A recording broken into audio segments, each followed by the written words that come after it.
Hi, Kathryn here with Circle Art Designs. Today I am working on Project 5 from the May Bargain Bead Box. I have a couple of projects left for May that I'll probably move into the next month. So this will be the last project officially that I am doing for the May Bargain Bead Box. This is a stretch bracelet with charm dangles that we call Island Breeze. This is part of our Tropical Dream collection. And this one is made with Indian Agate and Quartz cube beads in a beautiful magenta. So let's turn our eyes to the mat and get started. So, as I turn my eyes to the mat, I am thinking about connections, and I am truly simply grateful for the connections that my Lord brings into my life. Oh, look at that finger going. I am saying simply grateful. And I am simply grateful for connections. You know, I really saw that this weekend with family and friends. We had different outings that came together over this weekend, and I have to tell you, it wiped me out. But it was really wonderful to be connected.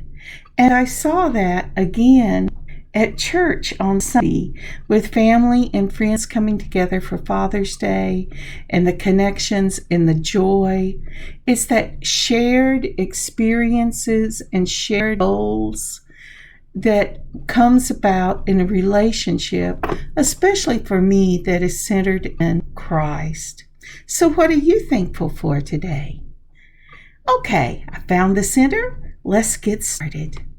Now, the first thing we're going to do are these magenta cube beads. These are 6mm dyed quartz, and they are gorgeous. What a gorgeous color.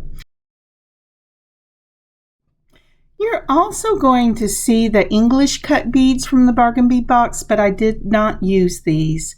And these here are Indian Agate beads. These beautiful beads came from Hobby Lobby. They're in shades of greens and whites and browns. The two beads, they stack beautifully together, and I just love them.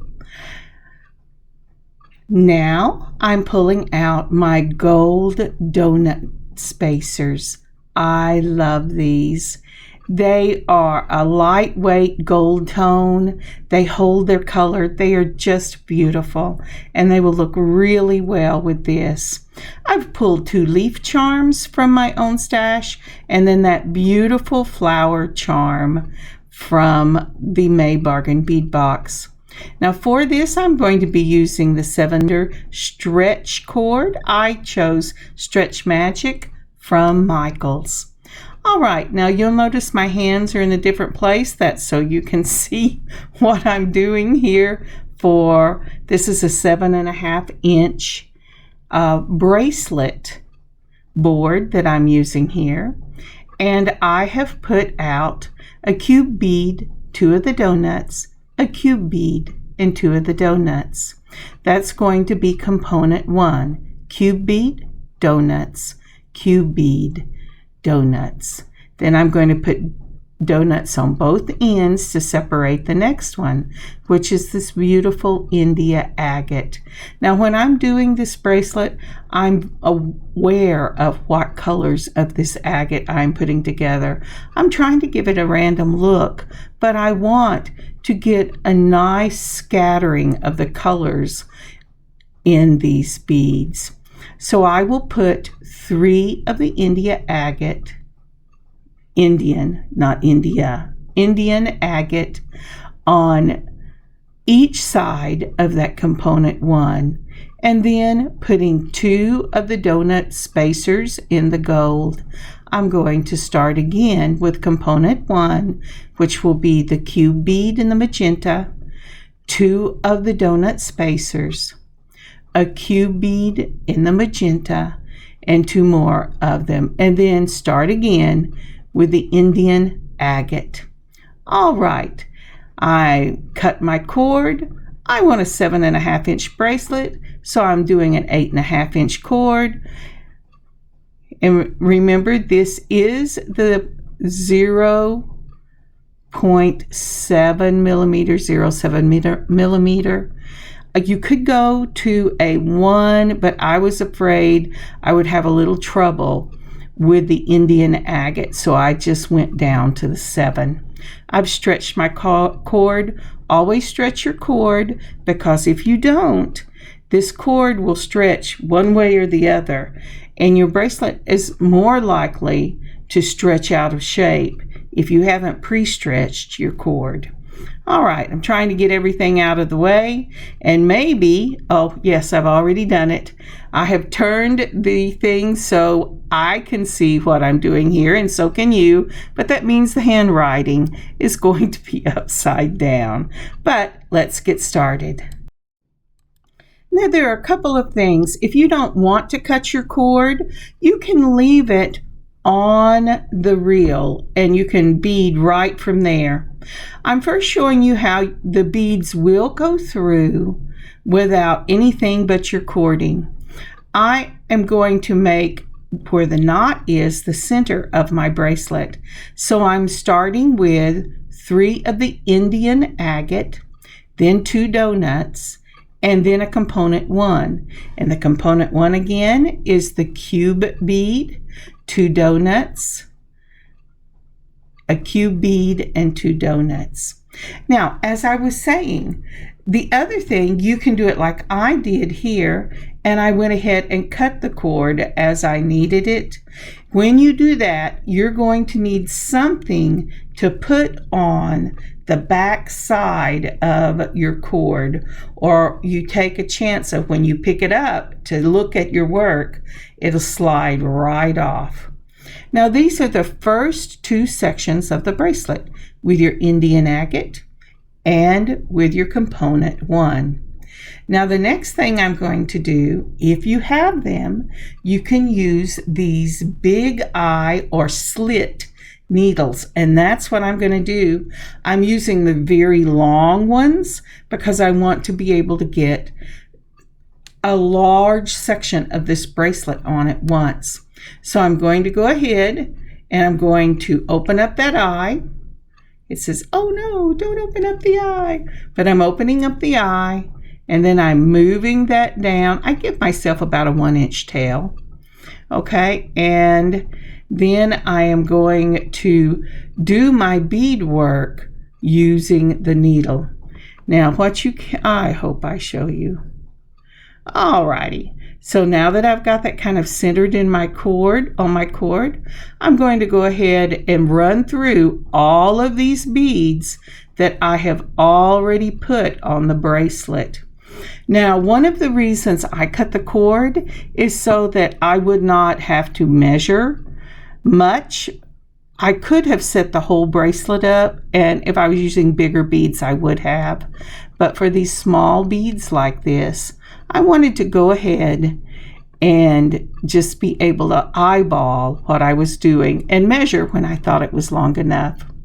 So again, I have put on the Indian Agate, and then I'm putting on 2 of the donuts, and I'm going right in to component 1 of a magenta cube bead in the quartz, 2 of the donuts, a magenta cube bead, and 2 of the donuts. And then I'm going to pull it down through the hole. Now then, the reason I know you can do a 1 millimeter with these beads of your stretch cord is because I actually get this 0.7 millimeter, the 7 millimeter, I get it on through 2 of those, through these holes. It's a little tight, but they go through. Now then, I have put a clip there. Can you just see the very tip of it? I got these at I got these at Dollar Tree around Christmas for my sewing, and I use these instead of pins a lot of the time, and they're really tight and they work really well on any of your cording when you do not want your beads to slip off the end. So again, since I stopped with the Indian Agate, I started with component 1 and I'm going on to the Indian Agate, and I will continue this till I get to the beginning. And would you pause and take a moment and like and subscribe to this channel and leave a like for this video? Thank you so much. All right, when I said the beginning, I really mean the end, because remember, I'm putting the end of this bracelet at the beginning of this bracelet to use my bail. So I am measuring the whole thing out now on that 7.5 inch bracelet, and that's going to be what I end up with. Now, from this point on, at least for me, it's kind of a hit or miss, because I want a specific look for the bracelet in a specific size. I have a tendency to make all my bracelets between 7 1/4 and 7.5 with an extender. That said, when I do a stretch bracelet, you do not want your stretch bracelet to be tight on your wrist. When you make the bracelet tight on your wrist, that puts extra tension on that stretch cord, and it will wear out faster. When it wears out faster, it either stretches out of shape past its limit, or it'll snap on you. Or even if you do your knotting correctly, your knot will give way. So you want to buy bracelets that are slightly loose, so there's no tension when you wear it. All right, I have gotten down to where I believe I want my bail work to be. So I'm taking off, and this is always the dangerous part. I took off my clip, and I have decided that I want the agate to be on both sides of my bail. So I'm off camera measuring, because even though my little bracelet thing says it's going to be 7.5, I have learned through hit or miss to always measure it from a ruler. Okay, so I know when I put this around my wrist that it was a little looser than I wanted it to be, so I have taken off some of the beads, and then I am I've taken off some of the beads because I had put the agate on both sides. So I thought, well, maybe I'll go ahead and I will put agate on one side, component 1 on the other, but I didn't like that. So here I am putting on another agate. I am putting on 2 of the donuts. Then let's move this over. I'm looking at it again to see, well, do I really like that? Maybe. Now I'm taking this off and I'm putting on 2 of the donuts. Now, remember on that other side, I ended with 2 donuts. So I shouldn't really need one. But when I took off the component and went to the agate, my agate was not wide enough. So what I have done just at the bail is I have added, you saw me, I added an agate over on the other side and donuts, and I'm adding an agate over on this side and donuts. And that is how I completed the bracelet in order to put the bail on. Now, this is the finished piece with 4 agates on one end and 2 donuts, and 4 agates on the other end and 2 donuts, and then my bail. Now I'm going to take my stretch wire and I'm going to twist it around twice, and well, just once here. I'm making sure it fits, and it does. And I'm going to twist it around again, and again, and then that will make a surgeon's knot. I put 2 surgeon's knot on top, then I move that around and I put 2 surgeon knots on the bottom. Now, as you notice, I am playing with that bell. I have a thing about bells popping out. A lot of people do that, and you know what? I have sold a lot of bracelets with the bell hanging right on the stretch wire. But at the end of this video, I will show you the second bracelet that I made, and it's really exactly this bracelet, except I do something different to help this bell along. But again, if you notice, I am wrapping that cord through twice and then pulling it really tight because I am making a surgeon's knot. Now, when you make your piece this way, where you're using the donuts and then the bell, your knot will slip right into either the bell or the 2 donuts.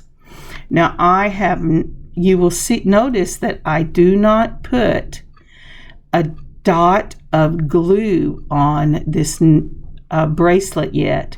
And the reason I don't is because I'm not quite sure yet if this is how I'm going to go with the finished piece. Now, when you put it on, doesn't that look pretty? And with that bell, you can put the bell with that Dangle charms on the bottom or on the top. All right, so now we're ready to do the charms.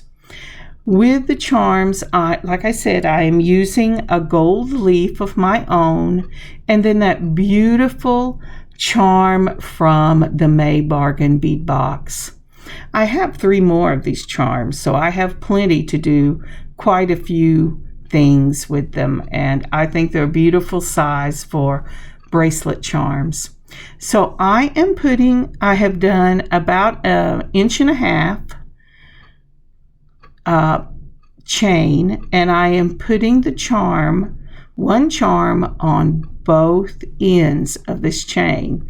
And I bet you're thinking, well, what are you going to do with this? Well, if you looked at the pictures at the beginning, you know what I'm doing. I'm doing an offset dangle. So the reason I go ahead and put the charms on my piece of chain first is so I can lay this flat and see where I want my charms to lay in relationship to each other. Once I get them in relationship to each other, then I have to look at the bell and the direction the loop is going at the bottom of the bell, and I have to match that direction on my chain so that both loops are in the same plane.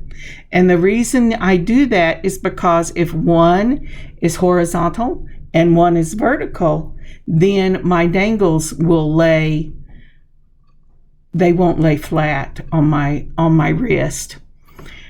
Once I have got that done, and mine are where they're both going to lay flat across the horizontal line. So a vertical jump ring is what I'm going to use. My jump ring will be vertical like it would be on a necklace. So I put on my charm, and then I'm going to put my jump ring onto my bracelet, just like that. Remember, when you're opening jump rings, only twist one side, and that makes the dangle, these offset dangles, it makes them hang flat on your wrist. Now, isn't that pretty? And do you see that little bell jumping up? This particular piece is not going up in the shop because I am making this one for myself. But when I put one of these up in the shop, like I said, I have charms to do another set like this, probably not with the magenta cubes, but it will be a bracelet like this. Isn't that beautiful? I think it's just gorgeous. Like I said, the only thing that bothers me about it is the bell jumps out. And since I am making this for myself, I'm going to change this bracelet a little bit. But when I put it up in the shop, I will make it exactly the same way. And here is how I'm going to change it. And I'm sorry this is not filmed, it's just pictures, but it was late at night whenever I was reconstructing this bracelet in the way that I would be happy with it. I have taken a piece of my jewelry tubing, and you've seen me use this on memory wire. Well, you can use it on regular cord also. This is about 1/4 of an inch of jewelry tubing, and I chose the brown. I have taken off and gone back to 3 Indian Agate tube beads. Now I'm going to pull this jewelry tubing down to the tube beads. When I did that the first time, I did not like it because it was too stark. So I pulled it off and I added 2 of the 3mm gold spacer beads and then put this jewelry tubing piece on. So as you can see here, I have gone ahead and slipped my bell on to make sure that it will ride on this tubing, and it rides on it beautifully. The advantage of this is that bell is not riding on just your stretch wire. If I wasn't using jewelry tubing, I would probably put about 4 or 5 of the 3mm spacer balls so that it would be riding on top of those spacer balls and not the wire by itself. This will also give it room to move. Let's move on. And so here you can see the 3mm spacer balls in the gold. Then I'm going to add my jewelry tubing. I'm going to add my bell on top of that jewelry tubing, and I'm going to put 2 3mm spacer balls on the other side of the bracelet, and then I will tie the knots exactly the same way.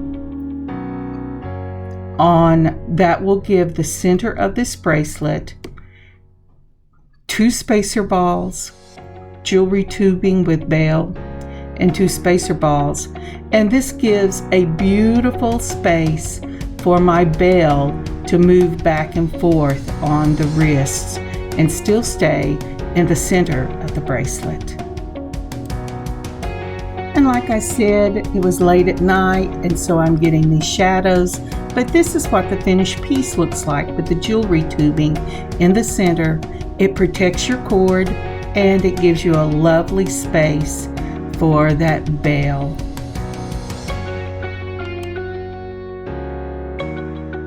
So whether you're making this for yourself or for someone else, this gives you 2 styles to do, either the donuts and the bell, or the spacer balls, the jewelry tubing, and the bells. I love both of them. Thank you so much for joining me today on this beading adventure. I'm sorry it was late. Like I said, with the Father's Day weekend, we were running behind. But I have really had fun doing this, and I hope you have too. God bless you, and I will see you later in the week. Kathryn, handmade by Circle Art Designs. God bless y'all.